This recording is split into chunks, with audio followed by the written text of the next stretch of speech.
आप लोगों का टेस्ट का आज 53वां टेस्ट है, टेस्ट नंबर 53। अब 53 नंबर टेस्ट का पहला नंबर क्वेश्चन देखिए, सिंधु घाटी सभ्यता के लोग किस धातु से अपरिचित थे? पहला ऑप्शन है कांसा, दूसरा ऑप्शन है लोहा, तीसरा ऑप्शन है सोना, चौथा ऑप्शन है चांदी। क्या होगा आंसर?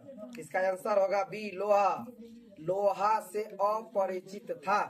सिंधु घाटी के लोग कांसा से भी परिचित थे, सोना चांदी सबसे परिचित थे, लोहा से परिचित नहीं थे। लोहा की खोज हुआ था उत्तर वैदिक काल में, है ना। वैदिक काल होता है, वैदिक काल को दो भागों में बांटा गया, ऋग्वैदिक काल और उत्तर वैदिक काल।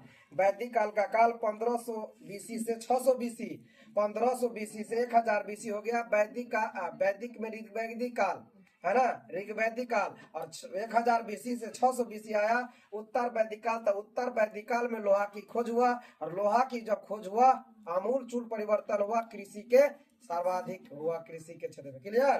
तो लोहा का अभी भी देखते हैं ना, जितना भी कृषि यंत्र होता है क्या चीज का होता है? लोहा का होता है ना। तो ये चीज सब समझना पड़ेगा। तो ये जो आंसर है इसका होगा बी आंसर, एक का बी। सिंधु घाटी सभ्यता में कांसा T+T से मिलता है ना, तांबा और टीन से बना होता है कांसा, है ना। तो सिंधु घाटी के लोग सर्वाधिक प्रयोग किसका किया? कांसा का। और सबसे पहले धातु का तांबा, धातु होगा तांबा, सर्वाधिक प्रयोग किया कांसा का, तो लोहा का प्रयोग नहीं किया था। क्लियर? अगला क्वेश्चन देखिए, मेगा अस्थनीज किस शासक के दरबार में आया था? मेगा अस्थनीज किस शासक के दरबार में आया था? किसके शासक में? पहला ऑप्शन क्या है? अशोक, दूसरा क्या है? बिंबिसार, तीसरा क्या है? कनिष्क, चौथा क्या है?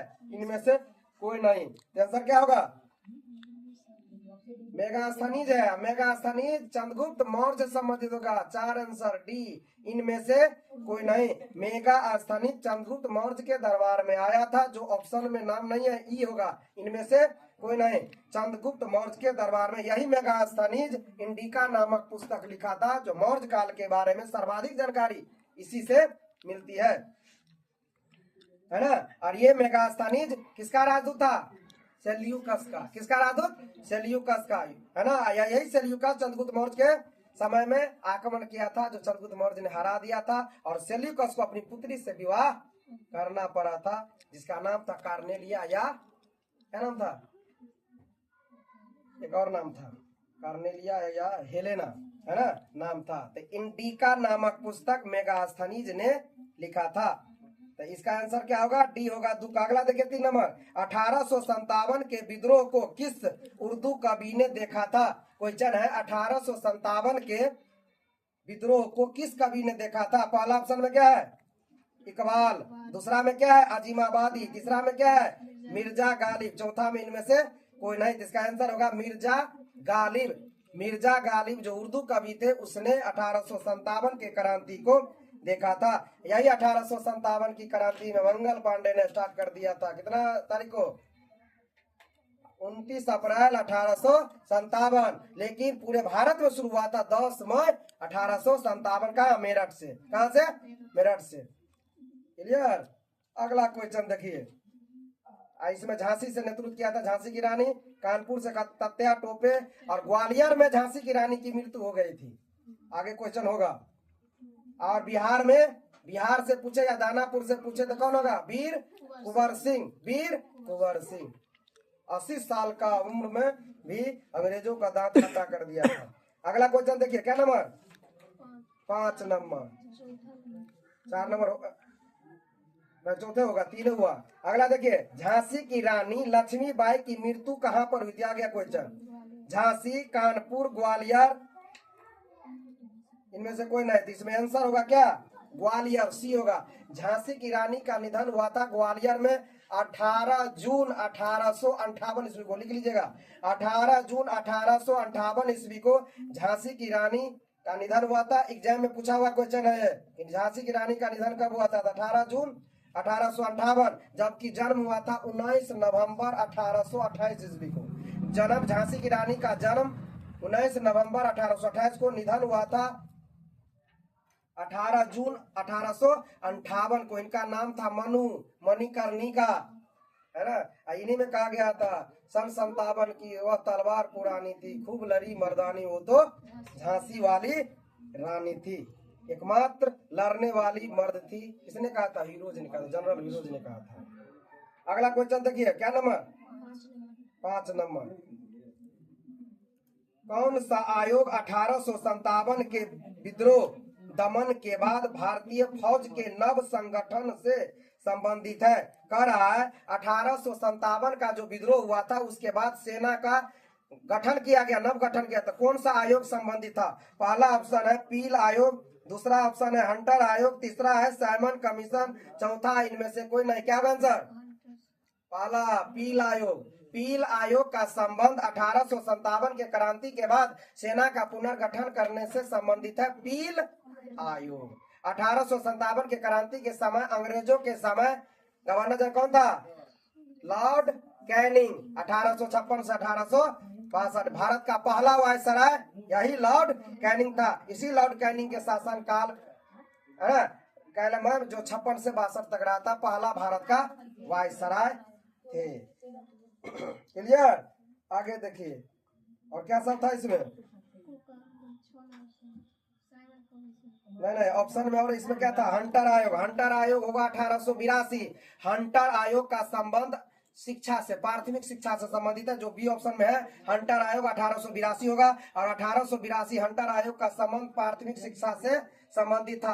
1854 में जो आया था वुड डिस्पैच, उसको सुधार करने के लिए 1882 ईस्वी में लाया गया था। 1880 से 1884 का काल था रिपन का, जिसे सज्जन रिपन कहा गया। 1876 से 80 था लॉर्ड लीटन और 80 से 84 1880 से 84 था लॉर्ड रिपन, जिसे सज्जन रिपन कहा गया था। वर्नाक्युलर प्रेस एक्ट लाया था लीटन ने।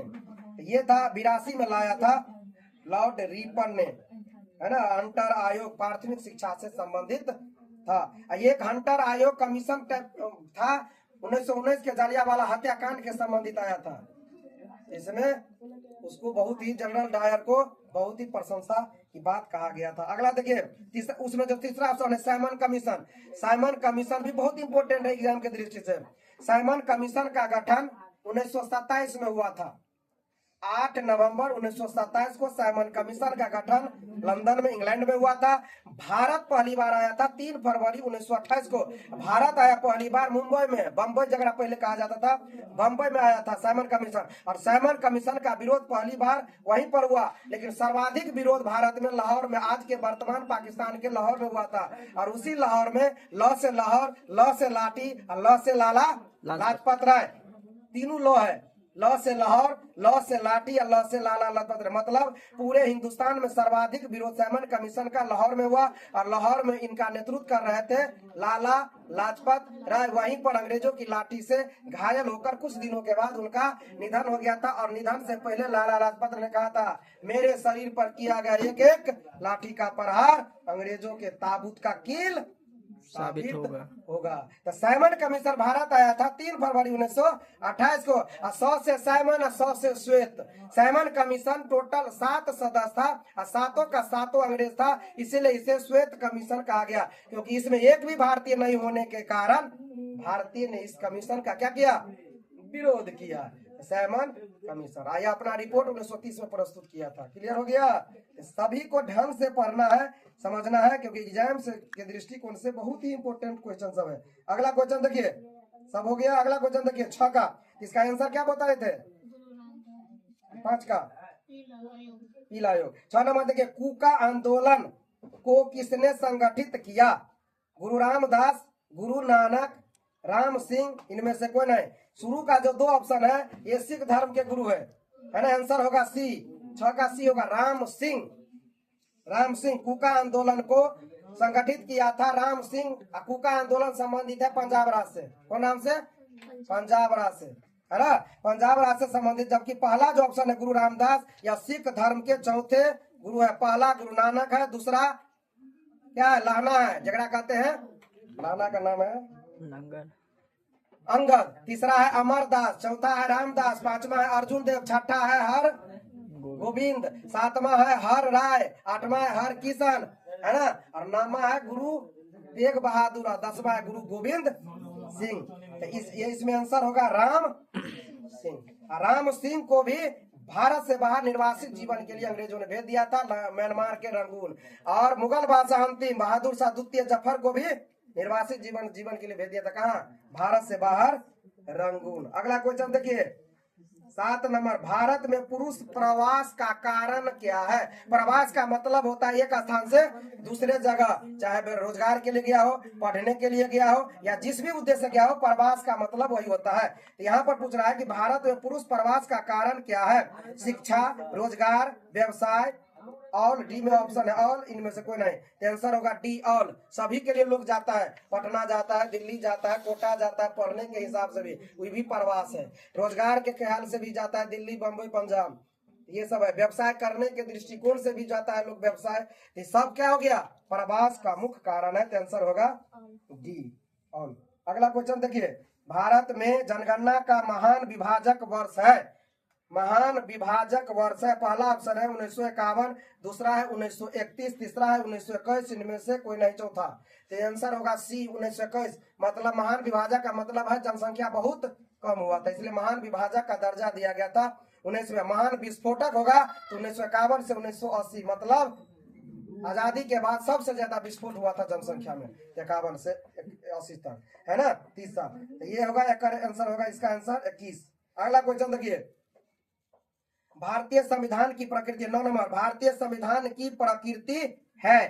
पहला है संघीय, दूसरा है एकात्मक, तीसरा है संघीय एवं एकात्मक लक्षणों के साथ, और चौथा इनमें से कोई नहीं। तो कह रहा है भारत के संविधान का लक्षण कैसा है? तो दोनों होता है, संघात्मक भी और एकात्मक भी। आंसर सी होगा, है ना, सी होगा। कठोर लचीला का संगम माना जाता है, इसलिए आंसर क्या होगा? सी होगा। अगला क्वेश्चन देखिए, क्या नंबर? 10 नंबर, संघ सूची में कितने विषय है? पूछ रहा है संघ सूची। सूची कितनी है? संघ सूची, राज सूची और समवर्ती सूची। संघ सूची केंद्र कानून बनाएगी, राज सूची राज कानून बनाएगा, समवर्ती सूची पर दोनों केंद्र और राज। लेकिन एक चीज और है इसमें कि संघ सूची पर केवल और केवल कानून बनाएगा तो केंद्र, राज सूची पर केवल कानून बनाएगा तो राज। केंद्र राज दोनों बनाता है उस पर, है ना। केंद्र राज का बना हुआ केंद्र बदल सकता है। क्लियर? अगला है समवर्ती सूची में दोनों। क्लियर ना? अगला यहाँ पर क्वेश्चन कह रहा है कि संघ सूची में कितने विषय है? पहला ऑप्शन में क्या है? 47, 4 7, दूसरा में 66, तीसरा में 61, डी ऑप्शन में है 52, ई ऑप्शन में है 97, एफ ऑप्शन में है 100 और लास्ट में है इनमें से कोई नहीं। वर्तमान में 100 है। कोई कितना है? संघ सूची में कितने विषय? 100 है। बढ़ के कितना हो गया? 100। इससे पहले 97 था, वर्तमान में 100 हो गया है। क्लियर? अब देखो, संघ सूची में वर्तमान में 100 हो गया है। राज सूची में कितना था? 66 था, जो घटकर 61 हो गया है। और समवर्ती सूची 47 था, जो 5 66 से घट 61 और 5 47 से बढ़कर 52 हो गया है। तो ये चीज सब पर ध्यान रखिएगा, संघ सूची, है ना। अगला क्वेश्चन देखिए, क्या नंबर? 11 नंबर, हिंदी का क्वेश्चन है ना। आगे नाथ न पीछे पगहा, आगे नाथ न पीछे पगहा का पूछ रहा अर्थ क्या होगा? ये हिंदी में बिहार पुलिस वगैरह सब एग्जाम में आता है ना। इसका अर्थ होगा, क्या होगा? ऑप्शन में क्या सब है? एक साथ हो जाना, दूसरा है किसी तरह का दायित्व नहीं, तीसरा ऑप्शन है दुगना फायदा उठाना, चौथा इनमें से कोई नहीं। तो क्या होगा? कोई दायित्व नहीं। न कहते हैं ना आगू नाथ है ना पाछू पगा, कोई दायित्व नहीं, बिना दायित्व का व्यक्ति है। क्लियर? ये आंसर होगा। आगे देखिए क्वेश्चन, क्या नंबर? 12 नंबर, संपूर्ण क्रांति वाला ऐतिहासिक भाषण जयप्रकाश नारायण के द्वारा पटना के गांधी मैदान में कब दिया गया? संपूर्ण क्रांति वाला नारा जयप्रकाश नारायण ने पटना में ऐतिहासिक भाषण दिया था, कब दिया गया था? ऑप्शन में देखिए क्या क्या है?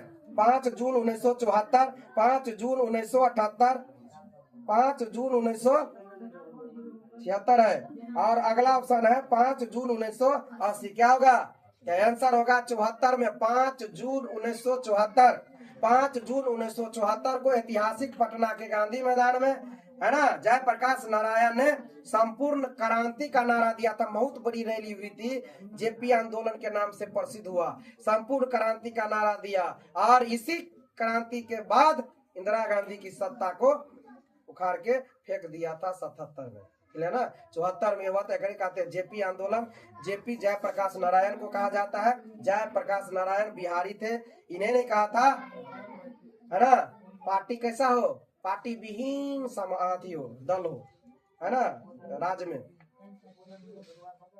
अगला क्वेश्चन देखिए, क्या नंबर 13 नंबर, जन्म के तुरंत बाद कौन सा टीका लगाया जाता है। जन्म के तुरंत बाद बच्चों को, नवजात बच्चा है ना, कौन सा टीका लगाया जाता है। पहला ऑप्शन क्या है, BCG, अगला है टेटनस, तीसरा है हैजा, चौथा है चेचक। आंसर होगा BCG।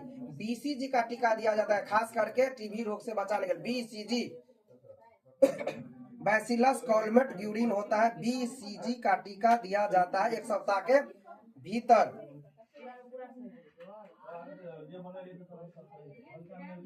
हो गया ना। अगला देखिए क्वेश्चन, भारत में न्यूनतम समर्थन मूल्य या MSP कहते हैं, मिनिमम सपोर्ट प्राइस होता है, का निर्धारण कौन करता है। नाबार्ड, वित्त आयोग, सी ऑप्शन में कृषि मंत्रालय, और डी ऑप्शन में कृषि लागत एवं मूल्य आयोग, और ई ऑप्शन में इनमें से कोई नहीं।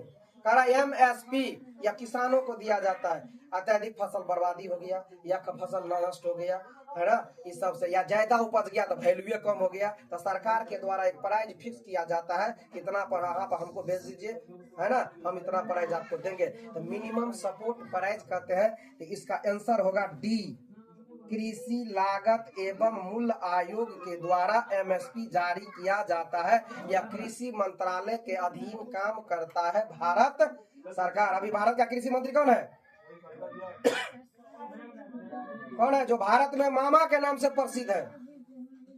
किस राज्य का मुख्यमंत्री मामा के नाम से जाना जाता था, मध्य प्रदेश का। मध्य प्रदेश के मुख्यमंत्री मामा के नाम से जाने जाते थे, जो वर्तमान में भी भारत सरकार में कृषि मंत्री है, शिवराज सिंह चौहान। शिवराज सिंह चौहान, क्लियर। ये सब समझना है, भारत में भी कृषि मंत्री शिवराज सिंह चौहान है, जो मध्य प्रदेश के मुख्यमंत्री हुआ करते थे। अगला क्वेश्चन देखिए, भारतीय जीवन बीमा निगम की स्थापना कब हुई। 1956 में, 1950 में, 1954 में, इनमें से कोई नहीं। इसका आंसर होगा 1956। 1956। अगला क्वेश्चन देखिए 16 नंबर, बल गुणनफल है द्रव्यमान एवं वेग का, द्रव्यमान एवं त्वरण का, भार एवं वेग का, इनमें से कोई नहीं। तो देख लीजिए, बल गुणनफल पूछ रहा है, एक लाइन में आंसर होता है F बराबर ma। सूत्र क्या होता है, F बराबर ma। F बराबर होता है फोर्स बल, यह माने होता है मास द्रव्यमान, ये माने होता है एक्सेलरेशन त्वरण। तो F बराबर ma, आंसर देखो बी ऑप्शन देखो, तो यह मास माने द्रव्यमान, त्वरण माने एक्सेलरेशन, बी आंसर होगा। द्रव्यमान एवं त्वरण का गुणनफल बल होता है। अगला क्वेश्चन देखिए, त्वरण का सूत्र क्या होता है। ए बराबर V minus U by T, A बराबर U plus V T, A बराबर V plus U by T, इनमें से कोई नहीं। तो त्वरण का सूत्र क्या होगा, ए बराबर V minus U by T होगा। क्या होगा, टी होगा। अगला क्वेश्चन देखिए 18 नंबर, वॉशिंग मशीन का कार्यकारी सिद्धांत है। तो वॉशिंग मशीन मतलब कह रहा है, वॉशिंग मशीन किस सिद्धांत पर काम करता है, अपकेंद्रीय बल पर काम करता है। अपकेंद्रीय बल, देखिए ऑप्शन क्या में, बी में अपकेंद्रन है, अपकेंद्रीय बल पर काम करता है। समझ में आ गया, अपकेंद्रीय बल पर, अपकेंद्रन बल पर काम करता है वॉशिंग मशीन।